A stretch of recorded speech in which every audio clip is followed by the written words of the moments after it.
আমরা বুদ্ধিযোগের আলোচনা করছি। বুদ্ধিযোগ মানে গীতার যে দ্বিতীয় অধ্যায়ের 39 মন্ত্র থেকে বললেন যে আমি এতক্ষণ ধরে যে আত্মতত্ত্বের কথা তোমায় বললাম অর্জুন, এবারে তোমাকে বুদ্ধির যোগে তিমাংসিনু, বুদ্ধিযোগের কথা তোমাকে বলছি, তুমি শোনো। এই বুদ্ধিযোগ কী যোগ না, এই বুদ্ধি মানে কোনো অসুবিধা নেই।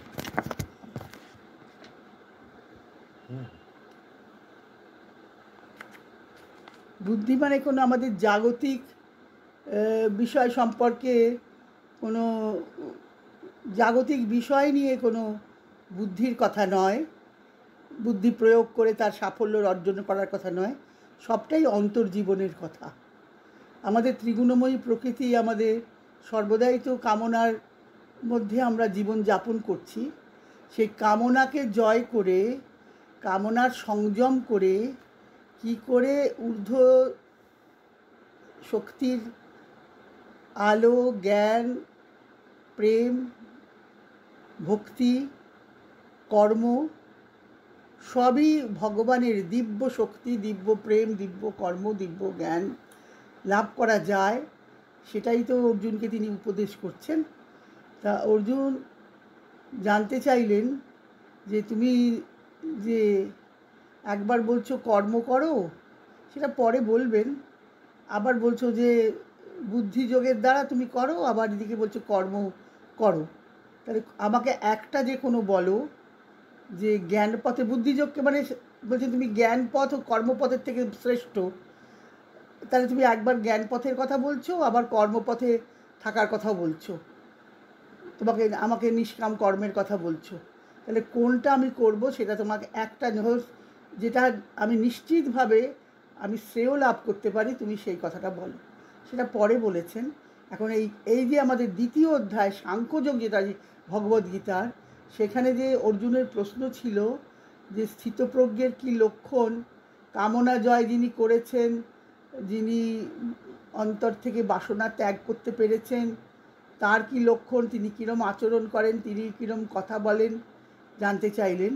তার উত্তরে যে ভগবান যে উত্তর স্থিতপ্রজ্ঞের লক্ষণে যা বলেছেন, তার আগেই বলে নিলেন যে যারা অনেক নিরন্তর জ্ঞানের উপাসনা করছে, নিরন্তর জ্ঞানের উপাসনা করছে, প্রযত্নশীল, তবুও তাদেরও মনও বাসনার দ্বারা বিক্ষুব্ধ হয়। তাই জন্য তোমাকে কি করতে হবে, অর্জুনকে বললেন জহি শত্রুং মহাবাহ কামরূপং দুরাসদম, তোমাকে এই কামনারূপ যে দুরন্ত শত্রু, যাকে কিছুতেই বিনাশ করা যায় না, তাকে তোমাকে বিনাশ করতে হবে। কামনাই হচ্ছে সমস্ত দুঃখের মূল, বিষাদের মূল, শোকের মূল। সেই কামনাকে যদি জয় করতে হয়, তাহলে কীভাবে জয় করা যাবে, সেই প্রশ্ন তো মনে আসবেই। এখানে কৃচ্ছ সাধনের কথা আমরা গতদিনে আলোচনা করেছি যে কৃচ্ছ সাধন করতে গেলে যে দেহকে যদি আমরা, শারীরিক ক্লেশের কথা গীতা বলেনি, আন্তর্ত্যাগের কথা বলেছে। বাসনা ত্যাগ মানে অন্তর থেকে, বাহ্য বিষয়ের ত্যাগ নয়। বাহ্য বিষয়ের ত্যাগ হলেও যদি আমি মন যদি আমার সেই বাহ্য বিষয়ে সম্পৃক্ত থাকে, তাহলে সেই ত্যাগের কোনো অর্থ হয় না, নিরর্থক। শ্রী অরবিন্দ বলছেন যে সেই ত্যাগের কোনো অর্থ হয় না, ফললাভও হয় না। অর্থাৎ কামনা ত্যাগ তো হবেই না, সেটা গীতায় বলেছেন যে বাহ্য ইন্দ্রিয় সংযম করে যদি কেউ মনে মনে সেটা চিন্তা করে, তাহলে কিন্তু সেটা মিথ্যাচার, মিথ্যাচার ও সৌচ্চাতে, তাকে মিথ্যাচার, মিথ্যা আচরণ বলা হবে। শ্রী অরবিন্দ এখানে বলছেন, আমরা বুদ্ধির দুটি গতির কথা আগেই বলা হয়েছে, একটা নিম্নগতি, একটা ঊর্ধ্বগতি। নিম্নগতি মানে আমাদের নিম্ন প্রকৃতির দিকেই সবসময় আমাদের আকর্ষণ, ত্রিগুণময়ী প্রকৃতির। তাহলে ত্রিগুণময়ী প্রকৃতির থেকে ঊর্ধ্বে উঠতে গেলে পরা প্রকৃতির সঙ্গে যুক্ত হতে হবে। পরা প্রকৃতির সঙ্গে যুক্ত হওয়ার কথা পরে বলবেন ভগবান। এখন এখানে এই যে দ্বিতীয় অধ্যায় বললেন পরং দৃষ্ট অনিবর্ততে, এই বাসনা যাবে কি করে, বা ইন্দ্রিয় সংযমের দ্বারাই শুধু মনকে স্থির করা নয়, যতক্ষণ না আত্মাকে দেখা যাচ্ছে, আত্মার অনুভব হচ্ছে, পরমের অনুভব হচ্ছে, পরম দৃষ্টা, পরমের সাক্ষাৎকার হচ্ছে, সেই পুরুষ কোথায় আছেন? আমার অন্তরাত্মা। সেই পুরুষ আমার অন্তরেই আছেন। তাকে যতক্ষণ না আমি দেখতে পাচ্ছি, তার সাক্ষাৎকার লাভ হচ্ছে, অর্থাৎ আত্মজ্ঞান লাভ না হচ্ছে, ততক্ষণ পর্যন্ত বাহ্য বিষয়ে রাগ আর দ্বেষ, এই রাগ আর দ্বেষ এইটার দ্বারাই আমাদের বিক্ষুব্ধ করে। তাই জন্য গীতায় বললেন না ভগবান, রাগোদ্দেশ বিযুক্ত স্তু বিষয়ানিন্দ্রিয়শ্চরণ আত্মবশ্যের বিধে আত্মা প্রসাদম অধিগচ্ছতি। কিন্তু রাগদেশকে আসক্তি থেকে এবং বিদ্বেষ থেকে, যেটা আমার সুখের বস্তু তাতে আমার আসক্তি হয়, সেই বস্তুটা যদি না পাই তাহলে আমার দ্বেষ হয়, মানে আমার তার উপরে আমার বিরক্তি আসে, ক্রোধ আসে। পরে বলবেন, মানে মনস্তাত্ত্বিক যে বিশ্লেষণটাই দ্বিতীয় অধ্যায় করেছেন মানে ভগবান শ্রীকৃষ্ণ, সেটা অসাধারণ। সেই বিশ্লেষণ যেটা আমরা নিজেরা অচেতনে সেটা বুঝতে পারি না, সেটাই আমাদের মধ্যে ঘটে, বাস্তবে সেটা ঘটে, কিন্তু সেটা পুঙ্খানুপুঙ্খরূপে বিশ্লেষণ করে সংক্ষেপে, অনেক বলেননি কথা, কিন্তু সেটা ইঙ্গিত দিয়ে আমাকে, গীতার স্বভাবই তাই, গীতা ইঙ্গিত দিয়ে ছেড়ে দেয় ভাবনার জন্যে। যিনি এই পথের পথিক হবেন, যিনি ভগবত আভিমুখ্য যার লাভ হয়েছে, তিনি নিজে বিচার করে দেখবেন, বিশ্লেষণ করবেন। সাংখ্যের বিবেক যেটি, যে পুরুষ প্রকৃতির থেকে বিবিক্ত করা, সেটা তো প্রথমেই প্রয়োজন। দ্রষ্টা স্বরূপে পুরুষকে প্রকৃতির ক্রিয়াটা দেখতে হবে। প্রকৃতি থেকে বিবিক্ত না হলে, তার সঙ্গে জড়িয়ে গেলে তার থেকে তো নির্লিপ্ত হওয়া যাবে না। তাহলে নির্লিপ্ত হতে গেলে আমার সুখে দুঃখে সমীকৃত লাভালাভু জয়াজয়, এখানে বললেন সুখ দুঃখ লাভ ক্ষতি জয় পরাজয় সমস্ত বিষয়গুলিতেই আমাকে সমভাব অবলম্বন করতে হবে। সমভাব অবলম্বন করে তাকে যুদ্ধায় কৃত নিশ্চয় বলছেন, তুমি যুদ্ধ করো, তোমার পাপ হবে না, অর্জুনকে বললেন। তাহলে সমভাব অবলম্বন করা কি সমতা, যেটা সেটা কঠিন ব্যাপার, সেটা সহজ তো নয়, তবে অভ্যাসের দ্বারা সম্ভব। সেই জন্য আত্মসংযম এটা সহজ কথা নয়। প্রথমত নিজেকে আগে সংযত করতে হবে। সংযত করে বাহ্য বিষয় থেকে আমাকে মনের উপরের স্তরে যখন যাওয়া সম্ভব হচ্ছে না, মন দিয়েই আমাদের শুরু করতে হবে। মনকে নিবৃত্ত করতে গেলে ওই প্রকৃতি পুরুষের বিবিক্ততাটা দরকার। প্রকৃতিকে দর্শন করছি, প্রকৃতির প্রভু যিনি পুরুষ, তিনি সাক্ষী স্বরূপে, দ্রষ্টা স্বরূপে আমার ভিতরে আছেন। তিনি দেখবেন যে প্রকৃতি কী ক্রিয়ার মধ্যে মানে লিপ্ত হতে চাইছে। যখন নিম্নগামিনী হয় তখন বুদ্ধি নিম্নগামিনী হয়। প্রকৃতি যখন উচ্চস্তরে ওই পরমের অভিমুখে চলে তখন সেটি বুদ্ধির ঊর্ধ্বগতি, যেটিকে বললেন আমাতে তুমি মতপর হও। তিনটি কথা বলেছেন, যে বিষয়পর না হয়ে, আমাদের তো ইন্দ্রিয় সর্বদাই বিষয়ের দিকে ধাবিত হচ্ছে। আমাদের কঠোপনিষদ বলেছেন না, ইন্দ্রিয়গুলি হলো হয়, অর্থাৎ ঘোড়া, অশ্ব, আর বিষয়গুলি তাদের খাদ্য। খাদ্যের পেছনে যেমন অশ্ব ছুটে চলে, তেমনি বিষয়ের পিছনেও আমাদের ইন্দ্রিয়গুলি ধাবিত হচ্ছে। রূপ রস গন্ধ স্পর্শ শব্দ, চক্ষু কর্ণ নাসিকা জিহ্বা ত্বক, এগুলি আমরা, এই ইন্দ্রিয়গুলিকে নিয়ন্ত্রিত করবে কে? উপনিষদ বলছেন যে মনস্তু মনসে প্রগ্রহং মনএব, মন হচ্ছে লাগাম, আর আত্মা হলেন রথী। আত্মানং রথিনং বিদ্ধি, চালনা করছে রথকে কে? আত্মা। তাহলে সেই আত্মার জ্ঞানে পৌঁছতে গেলে, আত্মাকে সাক্ষাৎকার করতে গেলে আমাকে কি করতে হবে? যে আমরা যে আহারকে বন্ধ করে দিলে হবে না। ইন্দ্রিয় দিয়ে বিষয়ের আহার, যে আমি চোখ দিয়ে রূপ দেখব না, অন্নময় মুখ দিয়ে আহার গ্রহণ করব না, কান দিয়ে শব্দ শুনব না, ত্বকে স্পর্শ গ্রহণ করব না, নাসিকায় ঘ্রাণ নেব না, এই রকম করে নিবৃত্ত করা যাবে না। এই আহারকে আমি নিবৃত্ত করতে পারি না, কারণ রবীন্দ্র বলছেন আহার শুধু আমরা এই ইন্দ্রিয় দিয়ে করি না, পঞ্চভূতকেও আমরা আহার করি। কীরকম?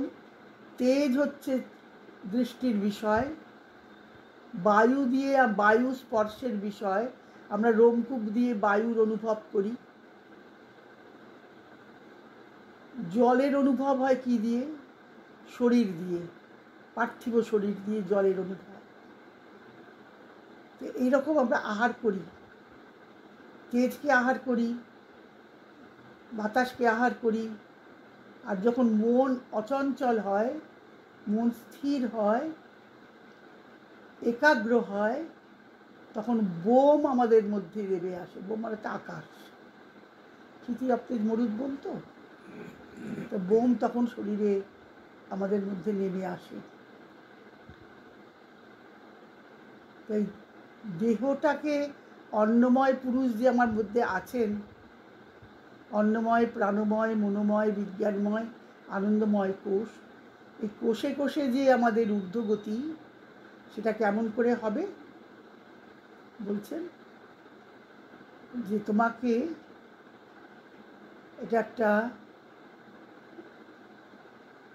আমাদের যে মনস্তত্ত্বের ক্রমটা দেখিয়েছেন, যে বিষয় চিন্তা করতে করতে কি হয়, তাতে আমাদের আসক্তি জন্মায়।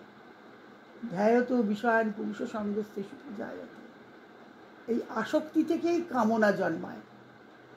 কামনার ফলে কি হয়? কামনার বস্তু না পেলে ক্রোধ হয়। ক্রোধের ফলে কি হয়? মোহ এসে উপস্থিত হয়। ক্রোধাৎ ভবতি সম্মোহ, সম্মোহাৎ স্মৃতিবিভ্রম। মোহ থেকে তখন আত্মার স্মৃতি ভুল হয়ে যায়, ভ্রান্তি হয়ে যায়, স্মৃতিবিভ্রম। স্মৃতিভ্রংসাৎ বুদ্ধিনাশ, বুদ্ধিনাশাৎ প্রণশ্যতি। বুদ্ধিকে বিনষ্ট করে এই স্মৃতিভ্রংশ। পরে প্রমাদ হলো, ভ্রান্তি হলো, স্মৃতি ভুল হয়ে গেল, আত্মার স্মৃতি চলে গেল। আমরা এখানে রবীন্দ্রের গীতা নিবন্ধ থেকে একটু আমরা অনুধ্যান করি।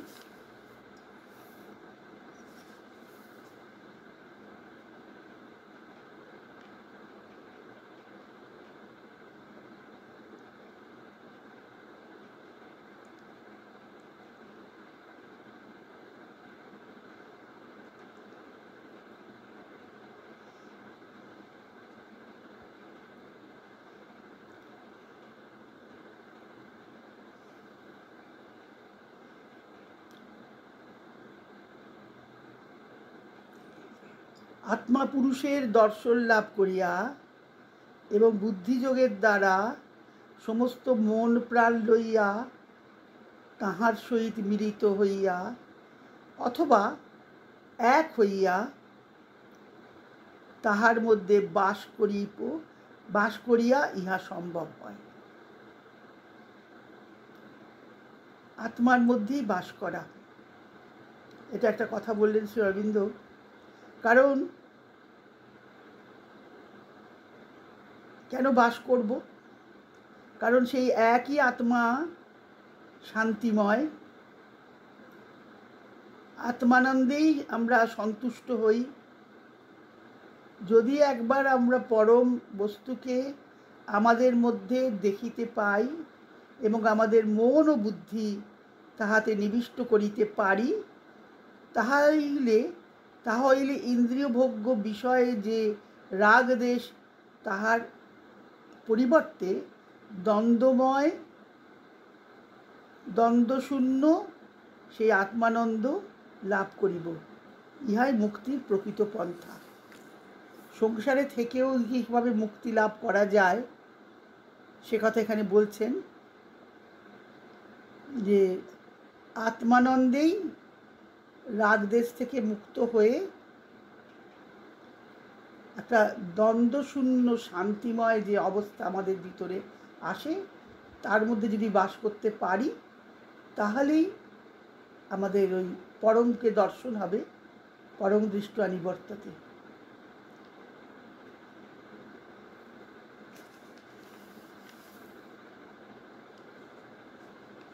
এবারে বলছেন, আত্মসংযম তো খুব সহজ নয়। আত্মজয় বা আত্মসংযম খুব সহজ নয়, খুব কঠিন।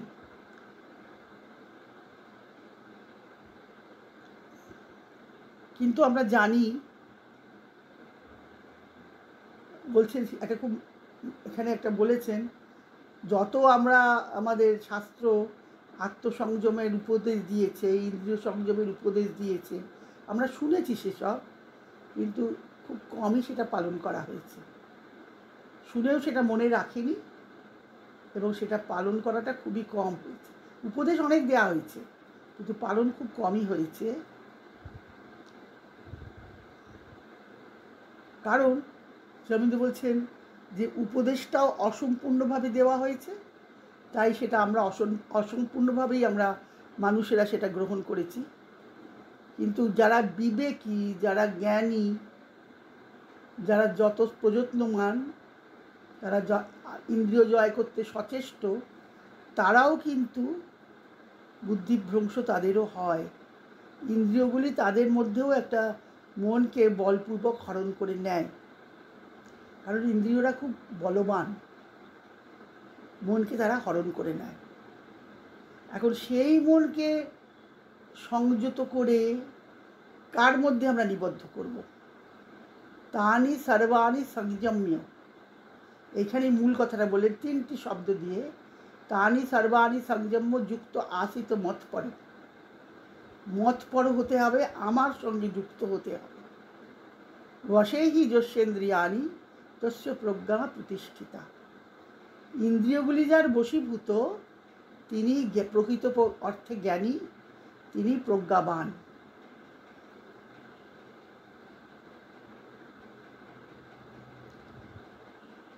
তাহলে সম্পূর্ণভাবে বসে আনতে গেলে আমার অন্তর্লোকটাকে আগে দেখতে হবে। আমার মনের মধ্যে কি চলছে সেটা আগে দেখতে হবে। কীরমভাবে আমার, যেটা গীতায় বলেছেন, ধ্যায়ত বিষয়ান পুংস, যেটা আমরা বললাম মনস্তাত্ত্বিক দিকটাকে, যে একটা ক্রম বলে দিলেন, কিভাবে বিষয় চিন্তা থেকে আমাদের আসক্তি জন্মায়, আসক্তি থেকে কামনা জন্মায়, কামনা পূরণ না হলে ক্রোধ হয়, ক্রোধের ফলে মোহ হয়, মোহের ফলে স্মৃতিভ্রংশ হয়, স্মৃতি নষ্ট হয়, আত্মার স্মৃতি তখন চলে যায়, তখন বাহ্য বিষয়ে আমরা বহির্মুখ। আমরা তো স্বভাবতই আমাদের প্রকৃতি বহির্মুখ, অন্তর্মুখী তো আমরা নই, কিন্তু সেই অন্তর্মুখ হতে হবে, এটাই ভগবানের লক্ষ্য।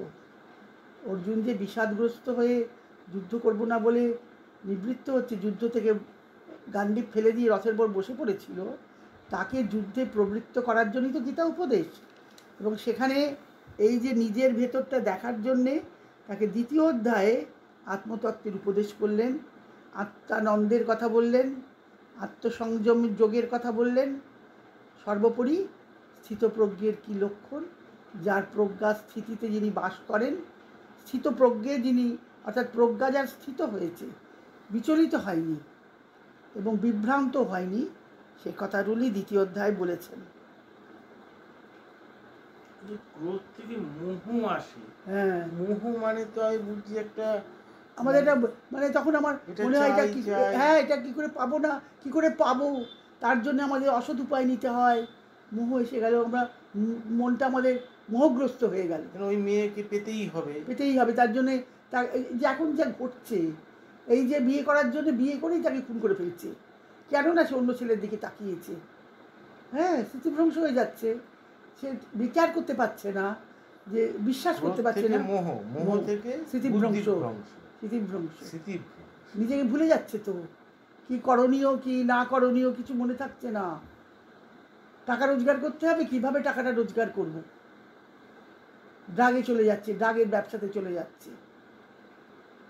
হ্যাঁ, মোহ এসে গেলে মোহ থেকে বুদ্ধিনাশ, বুদ্ধিনাশাৎ স্মৃতিভ্রংশ থেকে বুদ্ধিনাশাৎ প্রণশ্যতি।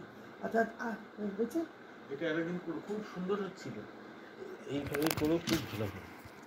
আমি তো এটা শুনবো। দ্বিতীয় অধ্যায়টা তো জিস্ট না।